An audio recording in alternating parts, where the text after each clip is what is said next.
It is impossible to convince you. അത് മനസ്സിലാക്കി ജനങ്ങൾക്ക് മനസ്സിലാവും. ഇത് ജനങ്ങളാണല്ലോ അറിയേണ്ടത്. അല്ല, അവർക്ക് മനസ്സിലാകുന്ന രൂപത്തിൽ ഞാൻ പറഞ്ഞു. ബാലൻ നിഷ്കളങ്കനായിരുന്നു താങ്കൾ പറഞ്ഞു. ഞാൻ പറയാത്തത് പറയരുത്. ഞാൻ പറയാത്തത് അങ്ങനെ പറഞ്ഞ നിങ്ങളെ റെക്കോർഡിലുണ്ടോ? ഈ കാര്യത്തിൽ അദ്ദേഹം നിരപരാധിയാണ്. അത് ഞാൻ പറഞ്ഞു. ഈ കാര്യത്തിൽ നിരപരാധിയാണ്. അങ്ങനെയാണെങ്കിൽ ആ നിരപരാധിയായ അന്നത്തെ വൈദ്യമന്ത്രിക്കെതിരെ എന്തുകൊണ്ട് ആരോപണം ഉന്നയിച്ചു? ആ ഇൻഫർമേഷൻ പണി നോക്കുന്നേ. താങ്കൾക്ക് മനസ്സിലാക്കാൻ ബുദ്ധിമുട്ടുണ്ടാവും, ജനങ്ങൾക്ക് മനസ്സിലാക്കുന്നത്. ഇത് ജനങ്ങളാണല്ലോ കേൾക്കേണ്ടത്.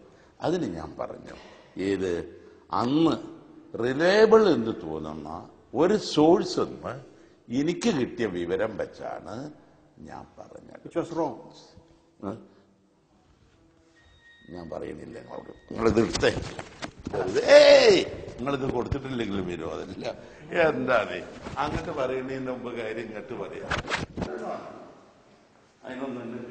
പോയിന്റ് ബ്ലാങ്കിന്റെ ചില ലക്കങ്ങൾ ഇങ്ങനെയും അവസാനിക്കാറുണ്ട്. വീണ്ടും അടുത്തയാഴ്ച മറ്റൊരു അതിഥിയുമായി കാണുന്നവരെ നമസ്കാരം.